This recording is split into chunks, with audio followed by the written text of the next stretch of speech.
12th episode.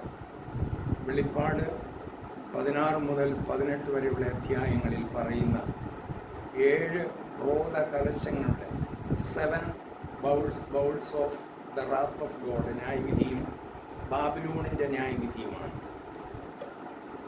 11ാം എപ്പിസോഡിൽ ദൈവം എതിർക്രിസ്തുവിൻ്റെ വാഴ്ചക്കാലമായ മഹാപീഡനകാലത്ത് Israel ജനതയ്ക്ക് അനുകൂലമായി ഒരുക്കുന്ന രക്ഷാപദ്ധതിയുടെ തുടർഭാഗവും മറ്റുള്ള ജനതയ്ക്കായി നൽകുന്ന നിത്യ സുവിശേഷത്തിൻ്റെ മർമ്മങ്ങളുമായിരുന്നു.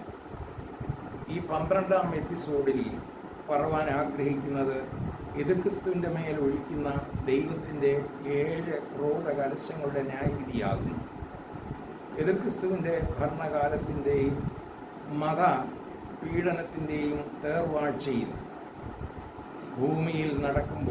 തേർവാഴ്ച ഭൂമിയിൽ നടക്കുമ്പോൾ ദൈവത്തിൻ്റെ വലിയ ക്രോധാഗ്നി ഭൂമിയിലേക്ക് ഒഴിച്ചുകൊണ്ടിരിക്കും. ദൈവകോപം നിറഞ്ഞിരിക്കുന്ന കലശമാണ് ഈ ക്രോധ കലശം. വിശുദ്ധന്മാരുടെ പ്രാർത്ഥനയ്ക്ക് മറുപടിയായി അത്തരം കലശത്തിൽ ദൈവക്രോധം നിറച്ച് ദൂതന്മാർക്ക് കൊടുക്കുകയാണ് ചെയ്യുന്നത്. എതിർക്രിസ്തുവിൻ്റെ വാഴ്ചക്കാലമായ ഒരു ആഴ്ചവട്ടം 7 വർഷങ്ങൾക്കിടയിൽ ഭൂമിയിൽ 44 സംഭവങ്ങൾ നടക്കും. 7 മുദ്രകൾ പൊട്ടിക്കും, ദൂതന്മാർ 7 കാഹളങ്ങൾ ഊതും, 7 ക്രോധ കലശങ്ങൾ ഭൂമിയിലേക്ക് ഒഴിക്കും. ഇങ്ങനെ 21 സംഭവങ്ങളും 23 സമാന്തര സംഭവങ്ങളും ചേർന്നുള്ള 44 സംഭവങ്ങൾ നടക്കും. 7 ക്രോധ കലശങ്ങൾക്ക് മുൻപുള്ള ആമുഖമാണ് 15ാം അധ്യായം. കഴിഞ്ഞുപോയ എല്ലാ ബാധകളെക്കാളും വലുതും ഭയങ്കരവുമായ ബാധകളാണിവ. ഈ 7 ന്യായവിധിയിൽ ദൈവം നേരിട്ട് തൻ്റെ ദൂതന്മാരെ കൊണ്ട് ചെയ്യിക്കുകയാണ്. 15ന്റെ 6 പറയുന്നു, 7 ബാധകളുള്ള 7 ദൂതന്മാരും ശുഭ്രവും ശുദ്ധവുമായ ശരണവസ്ത്രം ധരിച്ചും മാറത്തെ പൊൻകച്ച കെട്ടിയും കൊണ്ട് ദേവാലയത്തിൽ നിന്നും പുറത്തു വന്നു. 7 ബാധയുള്ള 7 ദൂതന്മാർ ദൈവസന്നിധിയിലെ സാക്ഷ്യ കൂടാരത്തിൽ നിന്നാണ് പുറപ്പെട്ടത്. ദൈവത്തിൻ്റെ ന്യായപ്രമാണം സൂക്ഷിച്ചിരുന്ന സ്ഥലത്ത്, അതായത് അതിവിശുദ്ധ സ്ഥലത്ത് നിന്നാണ് 7 ദൂതന്മാർ പുറപ്പെട്ടത് എന്ന് സാരം. അവരുടെ വരവ് ദൈവത്തിൻ്റെ ന്യായപ്രമാണത്തിൻ്റെ നീതിയെ പ്രഖ്യാപിക്കുകയാണ്. അവർ 7 പേരും ശുദ്ധവും ശുഭ്രവുമായ ചണനൂൽ വസ്ത്രം ധരിച്ച് മാറത്ത് പൊൻകച്ചയും ധരിച്ച് ക്രിസ്തുവിനെ പോലെ കാണപ്പെട്ടു. സ്വർഗത്തിലെ 4 ജീവികൾ 1 ക്രോധകലശം ഈ ദൂതന്മാരുടെ കയ്യിൽ കൊടുത്തു. ഈ 4 ജീവികൾ പ്രകൃതിയെ പ്രതിദാനം ചെയ്യുന്നവരും ദൈവം സൃഷ്ടിയിൽ വെച്ച് ഏറ്റവും ബലമുള്ളതും വേഗതയേറിയതും ശക്തിയേറിയതും ബുദ്ധിമുള്ളതുമായാണ്. വെളിപ്പാട് 16:1 പ്രകാരം നിങ്ങൾ പോയി ക്രോധകലശം 7 ഭൂമിയിൽ ഒഴിച്ചു കളവീൻ എന്ന ഒരു മഹാശബ്ദം ദേവാലയത്തിൽ നിന്ന് 7 ദൂതന്മാരോട് പറയുന്നത് യോഹന്നാൻ കേട്ടു. 1-ാം ക്രോധകലശം 16:2 ദുർവ്രണം, ഫൗൾ ആൻഡ് ലോത്സം സോൾ. 1-ാമത്തവൻ പോയി തൻ്റെ കലശം ഭൂമിയിൽ ഒഴിച്ചു. അപ്പോൾ മൃഗത്തിൻ്റെയും മുദ്രയുള്ളവരും അതിൻ്റെ പ്രതിമയെ നമസ്കരിക്കുന്നവരുമായ മനുഷ്യർക്ക് വല്ലാത്ത ദുർവ്രണമുണ്ടായി. മൃഗത്തിൻ്റെ മുദ്ര ഏൽക്കുന്നവർക്ക് വരാൻ പോകുന്ന ശിക്ഷ വെളിപ്പാട് 14:9 മുൻകൂട്ടി പറഞ്ഞിരുന്നു. മാത്രമല്ല, ദൈവം അയച്ച 2 സാക്ഷികളായ മോശയും ഏലിയാവും പ്രസംഗിച്ചതാണ്. ദൈവത്തിൻ്റെ താക്കീത് നിഷേധിക്കുന്നവർക്ക് അവരുടെ അനുസരണക്കേടിൻ്റെ ഫലം അനുഭവിക്കേണ്ടി വരും എന്ന് ഇത് പഠിപ്പിക്കുന്നു. പുറപ്പാട് പുസ്തകം 9-ാം അധ്യായം 8 മുതൽ 11 വരെ മിസ്രൈമിലുണ്ടായ 5ാമത്തെ ബാധയുമായി ഇതിന് സാമ്യം ഉണ്ട്. ദൈവത്തിൻ്റെ വചനം നിഷേധിക്കുന്നവർക്കുള്ള ന്യായവിധി ആവർത്തന പുസ്തകം 28-ാം അധ്യായത്തിൽ കാണാം. 35-ാം വാക്യത്തിൽ പറയുന്നു, സൗഖ്യമാകാത്ത പരിക്കുകളാൽ യഹോവ നിന്നെ ഉള്ളങ്കാൽ തുടങ്ങി നെറുക വരെ ബാധിക്കും. ഈ ദുർവ്രണം സൗഖ്യമാക്കാൻ സാധിക്കാത്തതിനാൽ കഠിനമായ വേദന സഹിക്കേണ്ടി വരും. രണ്ടാം ക്രോധകലശം കടലിൽ ഒഴിക്കുന്നു. രക്തം കടലിലെ വെള്ളം രക്തമാകുന്നു. 16:3 ബ്ലഡ് ഇൻ ദ സീ. 16:3 രണ്ടാമത്തവൻ തൻ്റെ കലശം സമുദ്രത്തിൽ ഒഴിച്ചു. അപ്പോൾ അത് മരിച്ചവൻ്റെ രക്തം പോലെയായി തീർന്നു. സമുദ്രത്തിലെ ജീവജന്തുക്കളും ചത്തുപോയി. വെളിപ്പാട് 8:9 രണ്ടാം കാഹളം ഊതിയപ്പോൾ സമുദ്രത്തിലെ 1/3 രക്തമായി എന്ന് കണ്ടതാണ്. ഇപ്പോൾ ബാക്കിയുള്ളത് രക്തമായി തീരുന്നു. ശക്തരക്തം എന്നത് കട്ടിയായ രക്തം എന്നാണ്. ഇത് പുറപ്പാട് ദിവസം 7:17-21 വരെ സംഭവിച്ചു. ഒന്നാമത്തെ മിസ്രൈം ബാധയുമായി സാമ്യമുണ്ട്. നദിയിലെ മത്സ്യങ്ങൾ ചാകുകയും നദികൾ നാറ്റം വെക്കുകയും ചെയ്തു. നദിയിലെ വെള്ളം കുടിപ്പാൻ മിസ്രൈമ്യർക്ക് കഴിഞ്ഞില്ല എന്ന് അവിടെ പറഞ്ഞിരിക്കുന്നു. സമുദ്രം അനേക ജീവജലത്തിൻ്റെ ഉറവിടമാണ്. എന്നാൽ സകല ജീവനും ഉള്ളത് നശിക്കുകയാണ് ചെയ്യുന്നത്. ദൈവം 5-ാം ദിവസം സൃഷ്ടിച്ച സമുദ്രം ദൈവകോപത്തിനിരയാകുന്നു. ഇതിൻ്റെ എല്ലാം കാരണം ദൈവം തൻ്റെ പുത്രനായ യേശുക്രിസ്തുവിലൂടെ ഒരുക്കിയ ആ വലിയ രക്ഷ അവഗണിച്ചത് മൂലമാണ്. മൂന്നാം ക്രോധകലശം നദികളിലും അരുവികളും രക്തമായി തീരുന്നു. 16:4-7 വരെ. 16:4 മൂന്നാമത്തെ ദൂതൻ തൻ്റെ ക്രോധകലശം നദികളിലും നീരുറവുകളിലും ഒഴിച്ചു. അവ രക്തമായി തീർന്നു. ഇതുമൂലം നദികളിലെയും നീരുറവുകളിലെയും ശുദ്ധജലമെല്ലാം രക്തമായി തീർന്നു. സമുദ്രം മാത്രമല്ല, നദികൾ മാത്രമല്ല, എല്ലാ ജലസ്രോതസ്സുകളെയും ഇത് ബാധിച്ചു. വെളിപ്പാട് 8:11 വെള്ളത്തിൻ്റെ 1/3 കാഞ്ഞിരം പോലെ കയ്പായപ്പോൾ ഇപ്പോൾ വെള്ളം മുഴുവനും രക്തമായി മാറുന്നു. മനുഷ്യർക്ക് രക്തം കുടിക്കേണ്ടി വരുന്നു. അപ്പോൾ ന്യായാധിപതിയായ ദൂതൻ ഇവണ്ണം പറയുന്നത് യോഹന്നാൻ കേട്ടു. ഇരിക്കുന്നവനും ഇരുന്നവനുമായി പരിശുദ്ധനായുള്ളവേ, നീ ഇങ്ങനെ ന്യായം വിധിച്ചതുകൊണ്ട് നീതിമാൻ ആകുന്നു. ദുഷ്ടന്മാർ വിശുദ്ധന്മാരുടെയും പ്രവാചകന്മാരുടെയും രക്തം ചൊരിഞ്ഞും ദൈവം അവർക്ക് രക്തം കൊണ്ട് തന്നെ ശിക്ഷ കൊടുക്കുന്നു. അവർ രക്തം ചൊരിഞ്ഞതിനാൽ ദൈവം അവർക്ക് അവരെ രക്തം കുടിപ്പിച്ചിരിക്കുന്നു. വെളിപ്പാട് 16:7 യാഗപീഠവും ഔവണ്ണം തന്നെ പറയുന്നതായി രേഖപ്പെടുത്തിയിരിക്കുന്നു. യാഗപീഠം സംസാരിക്കുന്നതായിട്ട് പറയുന്ന ഏക സ്ഥലമാണിത്. എന്തുകൊണ്ടാണ് യാഗപീഠം സംസാരിച്ചത്? യാഗപീഠം രക്തസാക്ഷികളായ വിശുദ്ധന്മാരുമായി ബന്ധപ്പെട്ടിരിക്കുന്നു. വെളിപ്പാട് 8:3 അവരുടെ പ്രാർത്ഥനയും നിലവിളിയും കേൾക്കുന്നു. വിശുദ്ധനും സത്യവാനുമായ നാഥ, ഭൂമിയിൽ വസിക്കുന്നവരോട് ഞങ്ങളുടെ രക്തത്തെക്കുറിച്ച് നീ എത്രത്തോളം ന്യായവിധിയും പ്രതികാരവും നടത്താതിരിക്കും. അതുകൊണ്ട് അവരുടെ നിലവിളിയുടെ ഉത്തരമായി ഈ മൂന്നാം ക്രോധകലശം ന്യായവിധി നിറവേറപ്പെടുത്തും. 2 തെസ്സലോനിയ 1:7 പൗലോസ് പരിശുദ്ധാത്മാവിൽ രേഖപ്പെടുത്തിയിരിക്കുന്നു. ഇപ്രകാരമാണ്: ദൈവത്തെ അറിയാത്തവർക്കും നമ്മുടെ കർത്താവായ യേശുവിൻ്റെ സുവിശേഷം അനുസരിക്കാത്തവർക്കും പ്രതികാരം കൊടുക്കുമ്പോൾ നിങ്ങളെ പീഡിപ്പിച്ചവർക്ക് പീഡ അനുഭവിച്ച നിങ്ങൾക്ക് ഞങ്ങളോടുകൂടെ ആശ്വാസവും പകരുന്നത് ദൈവസന്നിധിയിൽ നീതിയല്ലോ. 4-ാം ക്രോധകലശം അത്യുഷ്ണം. 16:8-9 സിവിയർ ഹീറ്റ്. 16:8-9 പറയുന്നു: 4-ാമത്തെ ദൂതൻ തൻ്റെ കലശം സൂര്യനിൽ ഒഴിച്ചു. അപ്പോൾ തീ കൊണ്ട് മനുഷ്യനെ ചുടുവാൻ തക്കവണ്ണം അതിന് അധികാരം ലഭിച്ചു. മനുഷ്യൻ അത്യുഷ്ണത്താൽ വെന്തുപോയി എന്ന് കാണുന്നു. ഈ ബാധകളുടെ മേൽ അധികാരമുള്ള ദൈവത്തിൻ്റെ നാമത്തെ ജനം ദുഷിച്ചതല്ലാതെ അവന് മഹത്വം കൊടുക്കുവാൻ തക്കവണ്ണം ജനം മാനസാന്തരപ്പെട്ടില്ല.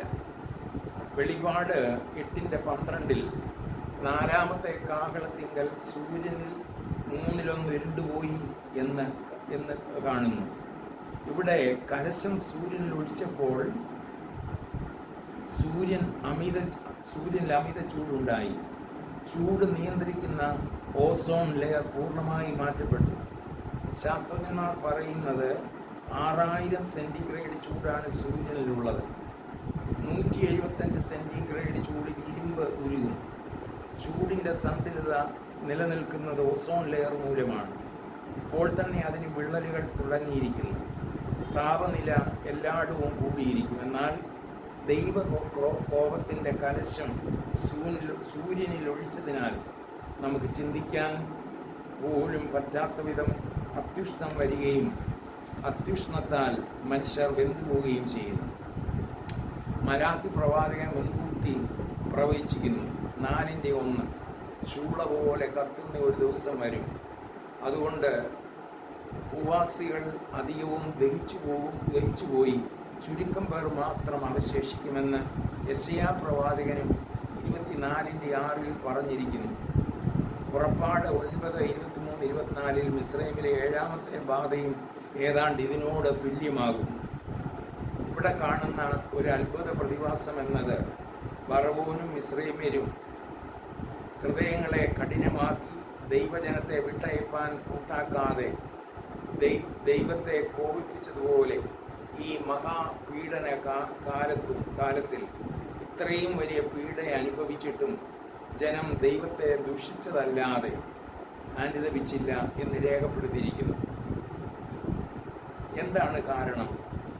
മഹോദ്രവകാലത്ത് കൈവിടപ്പെട്ട നാമധേയ സഭയ്ക്കോ മറ്റു ഭൂവാസികൾക്കോ മാനസാന്തരം ഉണ്ടാകുക അസാധ്യമാണ്. കാരണം പാപത്തെക്കുറിച്ചും നീതിയെക്കുറിച്ചും ന്യായവിധിയെക്കുറിച്ചും ബോധ്യപ്പെടുന്ന പരിശുദ്ധാത്മാവിൻ്റെ പ്രവർത്തനം ഈ കാലഘട്ടത്തിൽ ഭൂമിയിൽ ഇല്ല എന്നുള്ളതാണ്. അതുകൊണ്ട് പ്രിയമുള്ളവരെ, ഈ കൃപായുഗത്തിലെ മാനസാന്തരപ്പെടാൻ സാധിക്കുകയുള്ളൂ. അതുകൊണ്ട് 2 കൊരിന്ത്യർ 6:2 ഓർപ്പിക്കുന്ന ഇപ്പോൾ തന്നെ സുപ്രസാദകാലം, ഇപ്പോൾ തന്നെ രക്ഷാദിവസം കേൾക്കുന്ന പ്രിയമുള്ളവരെ, ഇപ്പോൾ തന്നെ രക്ഷ ഉറപ്പുവരുത്തുവാനായിട്ട് ശ്രമിക്കുക. 5ാം ക്രോധകലശം, ഡാർക്ക്നെസ്, ഇരുട്ട്. 16, 10, 11 വെളിപ്പാട് 16, 10, 11 വായിക്കുന്നത്, അഞ്ചാമത്തവൻ തൻ്റെ കലശം മൃഗത്തിൻ്റെ സിംഹാസനത്തിൽ മേലൊഴിച്ചു. അപ്പോൾ അതിൻ്റെ രാജ്യം ഇരുണ്ടുപോയി. അവർ കഷ്ടനിമിത്തം കടിച്ചും കൊണ്ട് കഷ്ടതകളും വ്രണങ്ങളും എഴുതുവാൻ സ്വർഗത്തിലെ ദൈവത്തെ ദുഷിച്ചതല്ലാതെ തങ്ങളുടെ പ്രവൃത്തി വിട്ട് മാനസാന്തരപ്പെട്ടില്ല. ഇത് വീണ്ടും ആവർത്തിച്ച് പറയുകയാണ്. മഹാസർപ്പം മൃഗത്തിന് കൊടുത്ത സിംഹാസനത്തിന്മേൽ അത്രേ ക്രോധകലശം ഒഴിച്ച് ബാധയുണ്ടാകുന്നത്. ക്രോധകലശം അതിലൊഴിച്ചപ്പോൾ അവൻ്റെ അധികാരപരിധി മുഴുവനും ഇരുട്ട് ബാധിച്ചു. പുറപ്പാട് 10:21-23 വായിക്കുന്ന പ്രകാരം മിസ്രൈമിൽ ഇരുട്ട് ഉണ്ടായതുപോലെ ഇവിടെയും ഇരുട്ട് ബാധിക്കുന്നു. യോഹന്നാൻ ദർശനം കാണുമ്പോൾ സിംഹാസനം റോമാ സാമ്രാജ്യത്തെ കുറിക്കുന്നതായിരുന്നു. എന്നാൽ അത് മാറി മൃഗം സിംഹാസനം സ്ഥാപിച്ച് വ്യാപിച്ചിരിക്കുന്ന ഭൂലോകം ആസകലം ഇരുട്ട് വ്യാപിക്കുകയാണ്. അസഹ്യമായ വേദന കാരണവും ഒന്നും ചെയ്യാൻ കഴിയാതെ ഇരുട്ട് വ്യാപിക്കുകയും ചെയ്തത് കാരണം ഭൂവാസികൾ നാവുകൊണ്ട് ദൈവത്തെ ദുഷിക്കുകയാണ് ഇവിടെയും ചെയ്യുന്നത്. മാനസാന്തരപ്പെടുവാൻ മനസ്സില്ല. കാരണം പാപബോധം വരുത്തുന്ന പരിശുദ്ധാത്മാവ് ഭൂമിയിലില്ല എന്നുള്ളത് ഒരു യാഥാർത്ഥ്യമാണ്. 6ാം ക്രോധകലശം, യൂഫ്രട്ടീസ് നദി വറ്റിച്ചത്. വെളിപ്പാട് 16, 12 മുതൽ 14 വരെ വായിക്കുന്ന ആറാമത്തെ ദൂതൻ തൻ്റെ കലശം യൂഫ്രട്ടീസ് എന്ന മഹാനദിയിൽ ഒഴിച്ചു. കിഴക്ക് നിന്ന് വരുന്ന രാജാക്കന്മാർക്ക് വഴി ഒരുക്കേണ്ടതിന് അതിലെ വെള്ളം വറ്റിപ്പോയി. മഹാസർപ്പത്തിൻ്റെ വായിൽ നിന്നും കള്ളപ്രവാചകൻ്റെ വായിൽ നിന്നും തവളയെപ്പോലെ 3 അശുദ്ധാത്മാക്കൾ പുറപ്പെടുന്നതായി യോഹന്നാൻ കണ്ടു.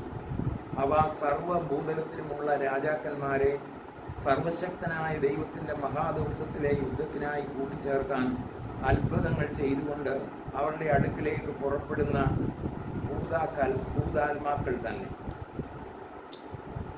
6ാം ക്രോധകലശം യൂഫ്രട്ടീസ് നദിയിലാണ് വർഷിച്ചത്. അർമേനിയൻ പർവ്വതങ്ങളിൽ നിന്ന് പുറപ്പെടുന്ന 2 നദികൾ ചേർന്ന് രൂപപ്പെടുന്നതാണ് ഈ നദി. ഈ നദി റോമ സാമ്രാജ്യത്തിൻ്റെ അതിരായിരുന്നു. അബ്രഹാമിന് ദൈവം വാഗ്ദത്തം ചെയ്ത ദേശത്തിൻ്റെ കിഴക്കേ അതിർത്തിയായിരുന്നു. ഉൽപ്പത്തി 15:18 യോശുവ 1:4 നമുക്കിത് കാണാം. 6-ാം കാഹളം ദൂതൻ ഊതിയപ്പോഴും ഇവിടെ ബന്ധിച്ചിരുന്ന ദൂതന്മാരാൽ വലിയ നാശമുണ്ടാകുന്നു എന്ന് വെളിപ്പാട് 9:13 മുതൽ വായിക്കുന്നു. ഇവിടെ ഇപ്പോൾ 6-ാമത്തെ കലശം നദിയിൽ ഒഴിച്ചപ്പോൾ നദി വറ്റിപ്പോയി. ഇത് കിഴക്ക് നിന്ന് സൈന്യങ്ങൾ വരുന്നതിന് യെരുസലേമിലേക്കുള്ള വഴി ഒരുക്കും. ലോകത്തിലെ ഭൂരിപക്ഷം ജനകോടികളും ഇസ്രായേലിൻ്റെ കിഴക്ക് ഭാഗത്താണുള്ളത്. അവരെയെല്ലാം കാൽനടയായി ഇസ്രായേലിനെതിരായിട്ട് യുദ്ധം വരുവാൻ സഹായിക്കും. ഇത് ഒരു പ്രവചന നിവർത്തിയൂടെയാകുന്നു. യേശയ്യാവ് 19:23 വായിക്കുന്നത്, അന്നാളിൽ മിസ്രൈമിൽ നിന്ന്, അതായത് ഈജിപ്തിൽ നിന്ന്, ഇന്നത്തെ ഈജിപ്റ്റ്, അശൂരിലേക്ക് ഒരു പെരുവഴി ഉണ്ടാകും. യഹൂദരെ ആക്രമിക്കുവാൻ ചൈന ഒരു സിൽക്ക് പാത ഇപ്പോൾ ഒരുക്കിക്കൊണ്ടിരിക്കുകയാണ്. ഇന്ത്യയിലെ ഗോഹട്ടിയിൽ നിന്നും ആരംഭിച്ച് അശൂർ എന്ന് പറയുന്ന ഇന്നത്തെ സിറിയ വരെ ഒരു പാത ഒരുക്കുകയാണ്. ഇത് 3rd വേൾഡ് വാറായി ആരംഭിച്ച് ഹർമോദോൻ യുദ്ധത്തിൻ്റെ അവസാനം അതിൻ്റെ അവസാനിക്കുന്ന തെളിവുകൂടെയാണ്. മാത്രമല്ല, യൂഫ്രട്ടോസ് നദി വറ്റിച്ച് വലിയ ആക്രമണം ഉണ്ടാകുമെന്ന് ജാതികളും ക്രിസ്തീയ വിശ്വാസികളും പരക്കെ ആദിമകാലത്ത് വിശ്വസിച്ചിരുന്നു.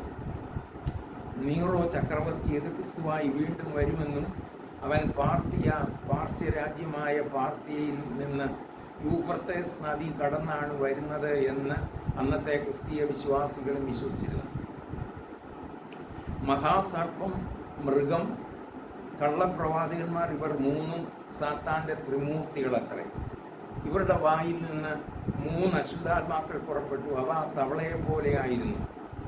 അവ തവളകളെ പോലെ എന്നതിൻ്റെ അർത്ഥം തിരുവചനം നമുക്ക് തരുന്നുണ്ട്. എന്താണ് തവള നൽകുന്നത്? തവള മിസ്രൈമിലെ ബാധകളിൽ ഒന്നായിരുന്നു. പുറപ്പാട് 8:5 മുതൽ 11 വരെ.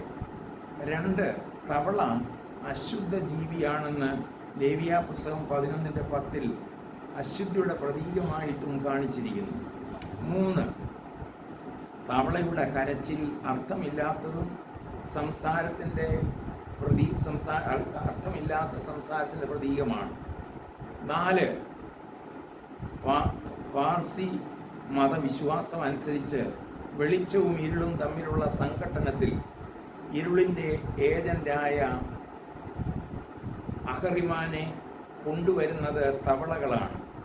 അതുകൊണ്ട് മഹാസർപ്പത്തിൻ്റെയും മൃഗത്തിൻ്റെയും കള്ളപ്രവാചന്മാരുടെയും വായിൽ നിന്ന് പുറപ്പെടുന്നത് അശുദ്ധിയും അന്ധകാരവും അർത്ഥവുമില്ലാത്ത അസത്യങ്ങളാണ്.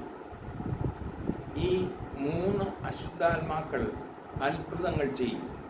പഴയ നിയമം നോക്കുമ്പോൾ കള്ളപ്രവാചകന്മാർ അത്ഭുതങ്ങൾ ചെയ്തിരുന്നതായി ആവർത്തന പുസ്തകം 13:2 മുതൽ 4 വരെ കാണുന്നു. എതിർക്രിസ്തുവിൻ്റെ വാഴ്ച കാലത്ത് ഇങ്ങനെയുള്ള അത്ഭുതം ചെയ്യുന്നതിൽ അത് വളരെ കൂടുതലായി സംഭവിക്കും. നമ്മുടെ കർത്താവ് അത് മുന്നമേ പറഞ്ഞിട്ടുണ്ട്. വിശുദ്ധ മർക്കോസ് 13:22 വായിക്കുന്നു, കള്ളക്രിസ്തുക്കളും കള്ളപ്രവാചകന്മാരും എഴുന്നേറ്റ് കഴിയുമെങ്കിൽ വൃതന്മാരെ തെറ്റിപ്പാനായി അടയാളങ്ങളും അത്ഭുതങ്ങളും കാണിക്കും. വെളിപ്പാട് 16:16 വായിക്കുന്നു, അവരെ എബ്രായ ഭാഷയിൽ ഹർമഗദോൻ എന്നു പേരുള്ള സ്ഥലത്തിൽ കൂട്ടിച്ചേർത്തു.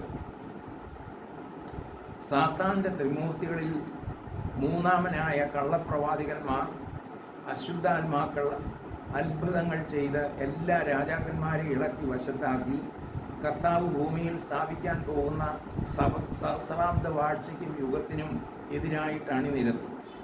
സങ്കീർത്തനം 2:2 വായിക്കുന്ന യഹോവയ്ക്കും അവൻ്റെ അഭിഷേകത്തിന് വിരോധമായി ഭൂമിയിലെ രാജാക്കന്മാർ എഴുന്നേൽക്കുകയും അധിപതികൾ തമ്മിൽ ആലോചിക്കുകയും ചെയ്യുന്നു എന്ന് പറഞ്ഞിരിക്കുന്നു. ഹർമഗദോൺ എന്ന് പേരുള്ള സ്ഥലത്താണ് അവസാനം യുദ്ധത്തിനായി കൂട്ടിച്ചേരുന്നത്. ഇതിനെ ദൈവത്തിൻ്റെ മഹാദിവസത്തിലെ യുദ്ധം എന്നാണ് ഇവിടെ പറഞ്ഞിരിക്കുന്നത്. കാരണം അത് പഴയ പാമ്പായ സാത്താനും ദൈവമായിട്ടുള്ള സംഘട്ടനത്തിൻ്റെ നിർണായക ഘട്ടം ആയിരിക്കുന്നതിനാലാണ്.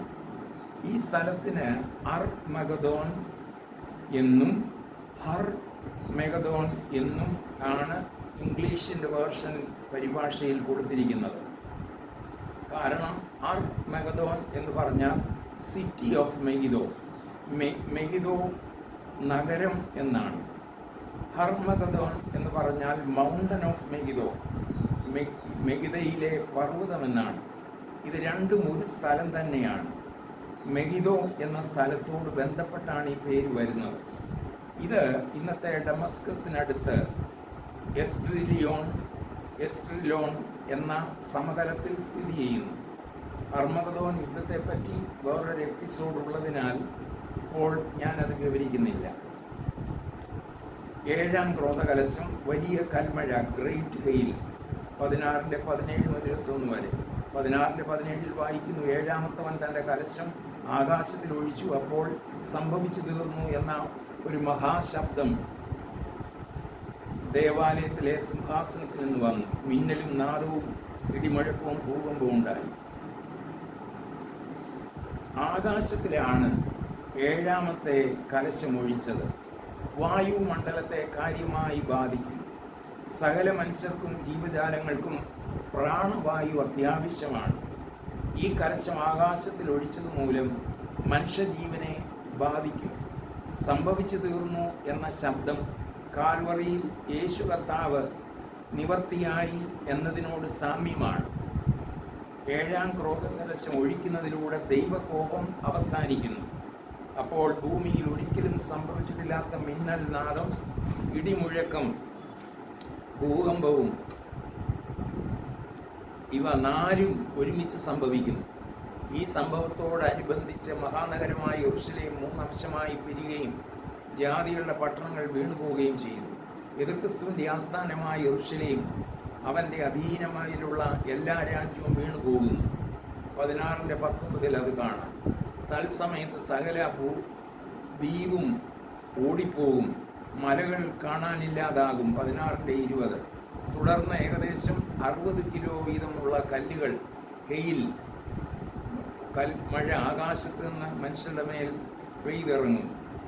എന്നിട്ടും നാം വായിക്കുന്ന ജനം ദൈവത്തെ ദുഷിച്ചതല്ലാതെ അനുതപിച്ചില്ല. 7 ക്രോധകലശങ്ങൾ ഭൂമിയിൽ ഒഴിക്കുന്നതിലൂടെ എതിർക്രിസ്തുവിൻ്റെ ആധിപത്യത്തിൻ്റെ അന്തം കുറിച്ചിരിക്കും. വെളിപാട് പുസ്തകം 17-18 അധ്യായത്തിൽ ബാബിലോണിൻ്റെ ന്യായവിധിയെക്കുറിച്ച് പറയുന്നു. വെളിപാട് 17-18 അധ്യായത്തിലെ പൊതുവിഷയം ബാബിലോണാകുന്ന മഹാവേശ്യയുടെ ന്യായവിധിയാണ്. ആരാണ് ഈ ബാബിലോൺ? ഏതാണ്? Who is this Babylon? ദൈവത്തെയും ദൈവജനത്തെയും പരസ്യമായി എതിർക്കുകയും പീഡിപ്പിക്കുകയും ചെയ്യുന്ന എക്കാലത്തുമുള്ള ലോകശക്തിയാണ് ബാബിലോൺ. യോഹന്നാൻ്റെ കാലത്ത് ബാബിലോൺ റോമാ സാമ്രാജ്യമായിരുന്നു. അന്ത്യകാലത്ത് അത് എതിർക്രിസ്തുവിൻ്റെ സാമ്രാജ്യത്തെ കുറിക്കുന്നു. വെളിപ്പാട് 17-3 വായിക്കുന്നത് അവൻ എന്നത്, അല്ലെങ്കിൽ 7 ക്രോധകലശമുള്ള ദൂതന്മാരിൽ ഒരുവൻ എന്നാണ്. യോഹന്നാനെ ആത്മാവിൽ മരുഭൂമിയിലേക്ക് കൂട്ടിക്കൊണ്ടുപോയി. അപ്പോൾ 7 തലയും 10 കൊമ്പും ഉള്ളതായി ദൂഷണനാമങ്ങൾ നിറഞ്ഞ് കടുംചുവപ്പുള്ള ഒരു മൃഗത്തിന്മേൽ ഒരു സ്ത്രീ ഇരിക്കുന്നത് യോഹന്നാൻ കണ്ടു. ഈ ന്യായവിധി യോഹന്നാനെ മരുഭൂമിയിൽ ആത്മാവ് നടത്തിക്കൊണ്ടുപോയി കാണിക്കുകയായിരുന്നു. ദാനിയേൽ 7-ലും വെളിപാട് 13-ലും കണ്ട മൃഗം തന്നെയാണ് യോഹന്നാൻ ഇവിടെയും കാണുന്നത്. ചുവപ്പ് നിറം പാപത്തിൻ്റെ കാഠിന്യത്തെ കാണിക്കുന്നു. അതിൽ ഇരിക്കുന്ന സ്ത്രീയാണ്. ആരാണ് ഈ സ്ത്രീ? Who is this woman? ഈ സ്ത്രീ സാത്താൻ്റെ പിൻബലമുള്ള മതത്തെ കുറിക്കുകയാണ്. 17-4 പറയുന്നു, തൻ്റെ വേശ്യാവൃത്തിയും മ്ലേച്ഛതകളും അശുദ്ധിയും നിറഞ്ഞ പാനപാത്രം കയ്യിൽ പിടിച്ചിരിക്കുന്ന ഇവളുടെ വേഷവിധാനവും ഏതു മനുഷ്യനെയും ആകർഷിക്കുന്നതായിരുന്നു. വ്യാജം മതത്തെ ഏതെല്ലാം തരത്തിൽ മോടി പിടിപ്പിക്കാമോ അതെല്ലാം തരത്തിൽ മോടി അവൾ പിടിപ്പിച്ചിരിക്കുന്നു. അവൾ മനുഷ്യരെ ആകർഷിക്കുക മാത്രമല്ല, ഭൗതിക നേട്ടങ്ങൾ കൊടുക്കുകയും അനേകം മ്ലേച്ഛതകളും അശുദ്ധികളും കൊണ്ട് നിറച്ചിരിക്കുന്നു. ദൈവത്തെ തള്ളി മനുഷ്യനിർമ്മിതമായ ബിംബങ്ങളെ ആരാധിക്കാൻ പറയുന്നു. പരസംഗത്തിൻ്റെ മാലിന്യം നിറഞ്ഞിരിക്കുന്നു. ഇപ്പോൾ തന്നെ ഈ കൃപായുഗത്തിൽ മേഘപ്രത്യക്ഷതയ്ക്ക് മുമ്പ് തന്നെ ഏകമതം സ്ഥാപിക്കാനായിട്ടുള്ള ഒരുക്കങ്ങൾ ലോകത്തിൽ നടന്നുകൊണ്ടിരിക്കുന്നു. ഈ കാലത്ത് എല്ലാ മതങ്ങളെയും ഏകോപിച്ചൊരു ലോക മതം സ്ഥാപിക്കും. ഇന്ന് അതിൻ്റെ പ്രവർത്തനങ്ങൾ തകൃതിയായി പല നേതാക്കന്മാരുടെയും അല്ലെങ്കിൽ മറ്റ് പല മത നേതാക്കന്മാർ, അമൃതവാഹിനി മുസ്ലിം ഇമാമാർ, ശിവഗിരി മഠാധിപന്മാർ, അതേ സഭാ മേലധ്യക്ഷന്മാരെയൊക്കെ മുൻകൈ എടുക്കുന്നതായിട്ട് നാം കാണുന്നു. 2024 നവംബർ 29 ലോക ഏകമത പാർലമെൻറ്റ് കൂടിയിരുന്നതായിട്ട് നാം അറിഞ്ഞു. ഇത് തിരുസഭയുടെ വേർപാടിനെ നശിപ്പിക്കുകയാണ്. വെളിപ്പാട് 17:5 മർമ്മം മഹതിയാം ബാബിലോൺ വേശ്യമാരുടെയും മ്ലേച്ഛതയുടെയും മാതാവെന്നൊരു പേർ അവളുടെ നെറ്റിയിൽ എഴുതിയിരിക്കുന്നതായി കാണുന്നു. എതിർക്രിസ്തുവിൻ്റെ വാഴ്ചകാലത്തിൻ്റെ മധ്യത്തിൽ നിയമം കഠിനമാക്കും. അവൻ പൂജാവിഷയമാകും. യെരൂശലേം ദേവാലയം മറ്റു പള്ളിയിലും വിഗ്രഹാരാധന മാത്രമല്ല, വേശ്യാവൃത്തിയും നടപ്പാകും. ബലികൾക്കായി തുറന്നു കൊടുക്കും. ഇന്ന് കൊച്ചിയിലും കേരളത്തിലെ പല പട്ടണങ്ങളിലും ലോകത്തിലെല്ലായിടത്തും സാത്താൻ സേവ വർദ്ധിച്ചു വരുന്നതായിട്ട് മാധ്യമങ്ങൾ റിപ്പോർട്ട് ചെയ്തിരിക്കുന്നു. അതുകൊണ്ട് ആ കാലത്ത് ശൂന്യമാക്കുന്ന മ്ലേച്ഛത വിശ്വസ്ഥലങ്ങളിൽ നിൽക്കും. ചരിത്രം നോക്കിയാൽ റോമൻ സാമ്രാജ്യത്തിൽ വേശ്യമാർ തങ്ങളുടെ പേര് നെറ്റിയിൽ വഹിച്ചിരുന്നതായിട്ട് കാണാം. സ്വവർഗ ഭോഗക്കാരും വേശ്യാവൃത്തിക്കാരും സംഘടനകൾ രൂപീകരിച്ചിരിക്കുന്നു. ഇപ്പോൾ ഇത് ഭൂമിയിൽ നടപ്പാക്കിയിരിക്കുന്നുവെങ്കിൽ എതിർക്കിൻ്റെ വാഴ്ചകാലത്ത് എത്രയധികമായിരിക്കും എന്ന് നമുക്ക് ഊഹിക്കാനായിട്ട് സാധിക്കും. ഈ സ്ത്രീയെ ചുമക്കുന്നത് മൃഗമാണ്. മൃഗത്തിൻ്റെ മർമ്മവും ദൂതൻ യോഹന്നാന് വെളിപ്പെടുത്തി കൊടുക്കുന്നു. 17:7 വാക്യത്തിൽ, നീ കണ്ട മൃഗമോ ഉണ്ടായിരുന്നതും ഇപ്പോൾ ഇല്ലാത്തതും ഇനി അഗാധത്തിൽ നിന്ന് കയറി നാശത്തിലേക്ക് പോകുവാൻ ഇരിക്കുന്നതും ആകുന്നു. ഉണ്ടായിരുന്നത് ഇപ്പോൾ ഇല്ലാത്തത് ഇനി അഗാധത്തിൽ നിന്ന് കയറി വരുന്നത് എന്ന് പറഞ്ഞിരിക്കുന്നു. ആ വ്യക്തി ആരാണ്? ആ വ്യക്തിയെ വെളിപ്പാട് 13:3 രേഖപ്പെടുത്തിയിട്ടുണ്ട്. ഇത് എതിർക്രിസ്തു തന്നെയാണ്. 17:15 വീണ്ടും ദൂതൻ യോഹന്നാനോട് പറയുന്നു, നീ കണ്ടതും വേശിയിരിക്കുന്നതുമായ വെള്ളം വംശങ്ങളും പുരുഷാരങ്ങളും ജാതികളും ഭാഷക്കാരും അത്രേ. വെള്ളം എന്ന് പറയുന്നത് എന്താണ്? അത് വംശങ്ങളും പുരുഷാരങ്ങളും ജാതികളും ഭാഷക്കാരും അത്രേ. വേശിയിരിക്കുന്ന വെള്ളം ഭൂമിയിലെങ്ങും വ്യാപിച്ചിരിക്കുന്നു. അത് എതിർക്രിസ്തുവിൻ്റെ വ്യാജമതമാണ്, സാത്താന്യമതമാണ്. മഹോദരവകാലത്തെ സാത്താൻ്റെ മതമായ വ്യാജമതത്തിൻ്റെ വ്യാപ്തി അത്രമാത്രം എന്ന് കാണിക്കുന്നു. സഭയുടെ ഉൽപ്രാവണത്തിന് മുൻപ് ഏകമതം സ്ഥാപിക്കാനുള്ള ഒരുക്കം ആരംഭിക്കുന്നതിലും സഭയുടെ ഉൽപ്രാവണത്തിന് ശേഷം ലോകത്തിലുള്ള എല്ലാ ജനങ്ങളും അവരുടെ മതങ്ങളും കൂടെ ഒരു മതമാകുന്നു എന്ന് ഇത് തെളിയിക്കുന്നു. എതിർക്രിസ്തുവിൻ്റെ വാഴ്ചകാലത്ത് ഭൂമിയിൽ ഏക ലോക ഗവൺമെൻറ്റും ഏക ലോക മതവും ആയിരിക്കും. വെളിപ്പാട് 17:16 വേശ്യയ്ക്ക് വരാൻ പോകുന്ന ന്യായവിധി വ്യക്തമാക്കുന്നു.